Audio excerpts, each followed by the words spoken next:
Hello दोस्तों। जब से बीपीएससी टीआरई 4 का विज्ञापन आया है ना कुछ कमी इसमें लगातार जो है वो प्रतीत हो ही रही है। देखिए, सबसे पहले तो एक तो डोमिसाइल जो आपका लागू नहीं होगा क्या इसमें। तो देखिए, अभी तक जो ये विज्ञापन था इसमें डोमिसाइल का जिक्र नहीं है, मैं आपको बता दूं। क्योंकि आप इसमें आप जाकर के देखोगे ना, तो यहाँ पर आप देखोगे जैसे देखिए यहाँ पर। तो यहाँ पर जो है सब कुछ ये मेंशन कर रखा है कि ठीक है, जो बिहार के मैट्रिक और इंटरमीडिएट जो उत्तीर्ण बच्चे हैं ना, उनको वो 40% जो आरक्षण है उसमें जो है लाभ दिया जाएगा। लेकिन अब मामला मेन ये आता है कि सर जो डोमिसाइल है, वो जैसे कि आपको पता है कि भाई 85% और जो आपका 15% के लगभग लागू हुआ था, जिसमें 15% अन्य राज्य थे और 85% जो है वो बिहार के युवाओं के लिए आरक्षित किया गया था, वो तो लागू ही नहीं हुआ है। तो हाँ, बिल्कुल, इस विज्ञापन में जो है उसका कहीं पर भी कोई जिक्र नहीं है। तो ये बात एक तो बीपीएससी ने अभी तक स्पष्ट नहीं की है, ठीक है, प्रॉपरली स्पष्ट नहीं हो पाई है। क्या आप पुराने पैटर्न पे ही भर्ती करवा रहे हो, जिसमें आप अन्य राज्य को 40% कोटा दे रहे थे और बिहार के बच्चों को 60%? तो क्या इसी पैटर्न पे होगा या नया डोमिसाइल लागू होगा? क्योंकि डोमिसाइल जो है वो इसमें नहीं लगाया गया है कहीं पर भी, नोटिफिकेशन में आप लोग देख लीजिए। तो अभी तक के लिए आप यही माने, अन्य राज्य 40%, बिहार 60%, नोटिफिकेशन के अकॉर्डिंग। और देखिए, नोटिफिकेशन के बाद में कट ऑफ कैसे बनेगा? सबसे बड़ा दिक्कत तो ये आ रहा है, क्योंकि मान लो कि जैसे आप पीआरटी का भी पेपर देंगे, आप 6 to 8 का भी देंगे, या टीजीटी का देंगे या पीजीटी का देंगे। अब सबके मन में ये आ रहा है कि सर, मान लो कि सिलेबस वगैरह सब कुछ आ गया, लेकिन ये पास का क्या सीन रहेगा? दो बातें दे दी इन्होंने, देखो मैं आपको बता दूं, पहले इसको देखो आप। भाई, आप सभी को पता है कि जो आपका जो प्रारंभिक परीक्षा का पैटर्न इन्होंने रखा है, जिसमें 1/3 तो नेगेटिव मार्किंग है, 5 ऑप्शन आएंगे। ई ऑप्शन अगर नहीं भरा ना आपने, ई ऑप्शन अगर नहीं भरा, तो आपका वैसे नेगेटिव चला जाएगा। देखना, इस कारण से काफ़ी बच्चों के ऑप्शन छूटते हैं और काफ़ी बच्चे नेगेटिव जाएंगे इस कारण से, समझ गए। दूसरा जो है, अब जो क्वालिफाइंग जो आपका बनाया गया है इसके लिए, भाई जैसे मान लो कि आपको पता है कि 2 घंटे का पेपर होगा, 150 प्रश्न आएंगे, प्रत्येक प्रश्न 1 अंक का होगा, ई ऑप्शन भरना है। लेकिन एक तरफ तो इन्होंने क्या बोल दिया कि हम जो है, जैसे मान लो यूआर कैटेगरी से हो, तो कम से कम भाई तुम्हें 40% तो लाने ही लाने पड़ेंगे। ठीक है, फिर किसी का जैसे मान लो कि 36.5 रख दिया, किसी का 34% रख दिया, ऐसे अलग अलग रख दिया कैटेगरियों के हिसाब से कि भाई इस कैटेगरी के हो तो कम से कम तुम्हारा इतना स्कोर तो आना ही चाहिए। लेकिन दूसरी तरफ जो है, ये भी तो बोला गया है, इस बात को भी तो आप ध्यान दें कि हम लोग जो हैं, जो टोटल वैकेंसीज हैं उसका या तो 2.5 से लेकर के 10 गुना। अब ये भी नहीं बताया कि हम 10 गुना पास करेंगे या 2.5 गुना पास करेंगे। भाई कम से कम जो है हम 2.5 गुना या 10 गुना तक जो बच्चे हैं ना, वो मेंस के लिए पास करेंगे आपकी वैकेंसीज का। कैसे? जैसे मान लो कि पीजीटी में 16,000 वैकेंसी है। मैं आपको बिल्कुल एक एक उदाहरण से समझाता हूँ सारी बातें। जैसे मान लो कि पीजीटी है आपका, तो पीजीटी में जैसे मान लो कि आपकी वैकेंसी है 16,000। ठीक है, पीजीटी में मान लेता हूँ कि 16,000 आपकी वैकेंसी हैं। अब मान लो कि इन्होंने जैसे 3 गुना अभ्यर्थी लिए ना, भाई 3 गुना पास कर लिए, क्योंकि अपने हिसाब से कितने भी कर सकते हैं ये तो कितने पास हुए? 48,000 पास हो गए। अगर यही आंकड़ा 10 गुना पास कर दें, तो कितना हो जाए? 1,60,000 हो जाए। समझ रहे हो? 1,60,000। तो भाई ये स्थिति तो कम से कम प्रॉपर स्पष्ट कर देते आप लोग कि भाई हम जो है इतने परसेंट पास करेंगे या इतना गुना पास करेंगे। ये भी आपने कंफ्यूज में डाल दिया कि 2.5 से लेकर के 10 गुना तक पास किया जा सकता है। तो कितने करोगे तुम? ये भी तो है ना भाई। मिनिमम तो आपने दे दिया कि भाई 40% चाहिए, इतना चाहिए। लेकिन ये देखो ना, आंकड़ा 10 गुना कहाँ जाता है और आपका 2.5 गुना कहाँ जाता है। तो ये एक आपके सामने समस्या खड़ी हो गई। बीपीएससी ने इसका भी जो है अभी तक स्पष्ट जवाब नहीं दिया है। ठीक है। दूसरा कि सर जो पीटी एग्जाम है उसमें क्या क्या सिलेबस रहेगा? तो देखो, पीटी का सिलेबस जो इन्होंने निर्धारित किया है भाई, ये चीज़ तो मैंने आपको बताई दी है कि भाई इसके हिसाब से आप देख लीजिए। एक तो आपकी 1/3 तो नेगेटिव मार्किंग होगी। ठीक है, जो आपके 150% आएंगे ना, 150% आपके आने वाले हैं, तो इन 150% में ये नेगेटिव मार्किंग रहेगी।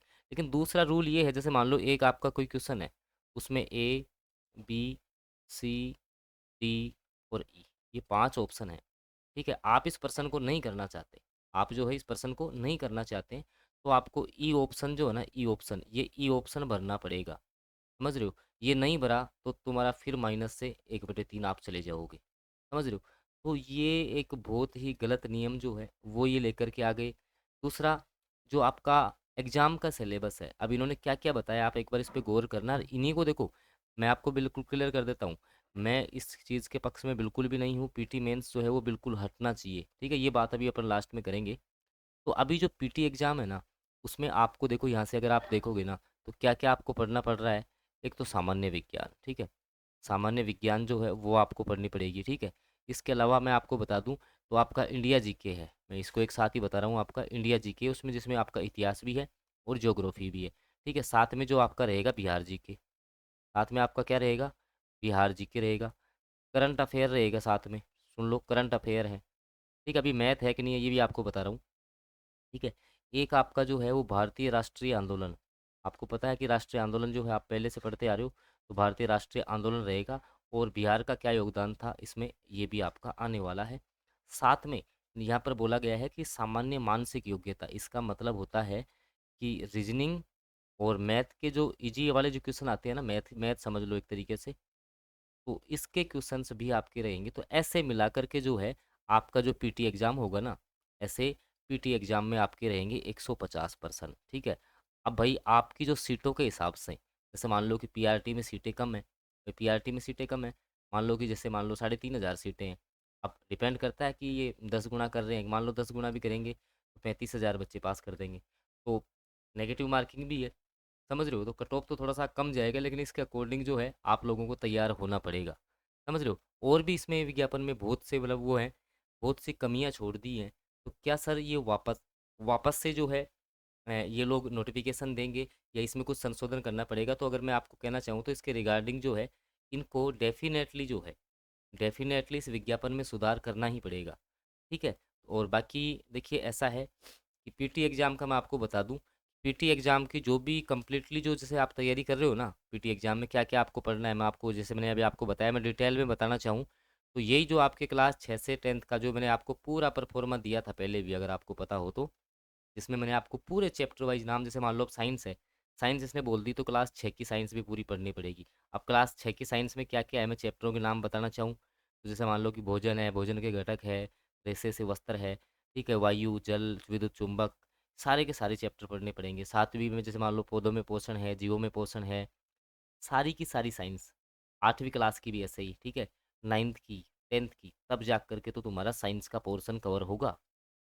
हिस्ट्री में आपको वही 6 7 8 9 10 की हिस्ट्री तो कम से कम करनी पड़ेगी। सेम ज्योग्राफी करनी पड़ेगी, यहीं से पूरा, देखिए आपका पूरा का पूरा पेपर है ना पीटी का, आप देख लेना यहाँ से बाहर नहीं आएगा। समझ रहे हो, करंट अफेयर अलग से होगा इसमें, और बाकी पूरा पीटी का पेपर है ना यहाँ से छपने वाला है, ये सारे टॉपिक्स रहेंगे उसमें। तो बिल्कुल इन टॉपिक्स की देखिए आप लोगों को तैयारी करनी है। तो हमारा टारगेट ग्रुप में तैयारी चल भी रही है इन टॉपिक्स की, ये मेरा नंबर है 7424939386, जिसमें हम आपको ये जो सारे के सारे हैं ना आपके, जो भी आपके इसमें मेंशन मैंने किए हैं, आराम से आप लोग जो है पीटी एग्ज़ाम पास कर लेंगे। क्योंकि जैसे मान लो कि अभी आपका जो मतलब कि आपका नेगेटिव मार्किंग जो हुआ है ना, इसके कारण से देखना बहुत बच्चों का जो स्कोर है ना वो इधर उधर होगा। डेफिनेटली बहुत बच्चे बाहर होंगे, क्योंकि यहाँ पर इनका जो ये शेड्यूल है, ऐसे नहीं कह रहा कि भाई जैसे मान लो मिनिमम पासिंग मार्क्स तो ले आएंगे भाई, जो आपका मिनिमम पासिंग मार्क्स है कि जैसे यूआर के लिए 40% ही है कि भाई 40% लाना है, लेकिन दूसरा फरमान ये भी तो है ना, भाई 2.5 गुना से हम 10 गुना पास करेंगे, ये फरमान भी तो है। भाई इस फरमान को तुम फिक्स तो कहते, कहाँ 2.5 कहाँ 10, कितना फ़र्क हो गया। लेकिन ये चीज़ भी जो है इस विज्ञापन में स्पष्ट नहीं हुई है अभी तक। तो उसके अकॉर्डिंग क्या, आप जैसे नेगेटिव 1/3 मार्किंग ऐसे मान लो बहुत कम नहीं होती है आपकी, 1/3 से देखना काफ़ी बच्चे इधर उधर हो जाएंगे। तो जिनको देखो इस पीटी की पूरी तैयारी करनी है ना, पीटी का पूरा पेपर हम आपको तैयार करवा देंगे। तो उसके लिए टारगेट ग्रुप में हमारी तैयारी चल भी रही है, उसके लिए ये मेरा नंबर है 7424939386, इस पर आप लोग व्हाट्सएप मैसेज कर लें। दूसरी ओर पीटी और मेंस आप लागू तो कर दिए, तो टीआरई 1 2 3 में आप लोग कहाँ गए थे? क्या एक एग्ज़ाम से टीआरई 4 में काम नहीं चल सकता था? बाकी तो आप लोग जो है वो बाद में लागू कर देते, कम से कम अभी तो एक एग्ज़ाम के भरोसे भी काम चल सकता था। लेकिन सरकार ने ऐसा नहीं चाहा। अब देखते हैं कि आगे जो आपके आंदोलन वगैरह हो रहे हैं उनका क्या प्रभाव जो है वो सरकार पर पड़ता है, क्योंकि सरकार ने जो है जानबूझकर जल्दबाजी में ये जो फरमान है वो आपके सामने ला कर के रख दिया, जिसमें ना कोई बातें स्पष्ट हैं, ना कुछ स्पष्ट है, मन मर्जी से जो विज्ञापन है वो इन्होंने दिया है। तो खैर इसके खिलाफ आवाज़ तो उठनी चाहिए, गलत बात के खिलाफ। देखते हैं आगे क्या होता है, तब तक के लिए देखिए भाई तैयारी जो है वो आप लोग करते रहिए। ठीक है, तैयारी के रिगार्डिंग मैंने आपको बता भी रखा है, आराम से हमारे सेल्फ स्टडी प्लान में जुड़ो। और टेस्ट जिनको लगाने हैं, क्योंकि देखिए भाई एग्जाम में टेस्ट का इंपॉर्टेंस बहुत ज़्यादा है। जैसे हमने आज के टेस्ट इसी कारण से स्किप किए हैं कि ठीक है कल से थोड़ा सा जो है इन सबको कंटिन्यू कर देंगे। बिल्कुल जो है अब टेस्ट आप लगाइए, पीआरटी की तैयारी कर रहे हो तो पीआरटी की सारी आपकी तैयारी जो है ना, सब कुछ आपकी तैयारी हो जाएगी। बस एक जो है तैयारी का जज्बा आप में होना चाहिए। तो जिनको पीटी और मेंस दोनों की तैयारी करनी है, पीटी की तैयारी करनी है, तो वो आराम से जो है हमारे इस नंबर पे व्हाट्सएप मैसेज करिए। और कोई तुम्हारा पर्सन रह जाता है इसके रिगार्डिंग तो आप हमें कमेंट करके ज़रूर बताएं। धन्यवाद।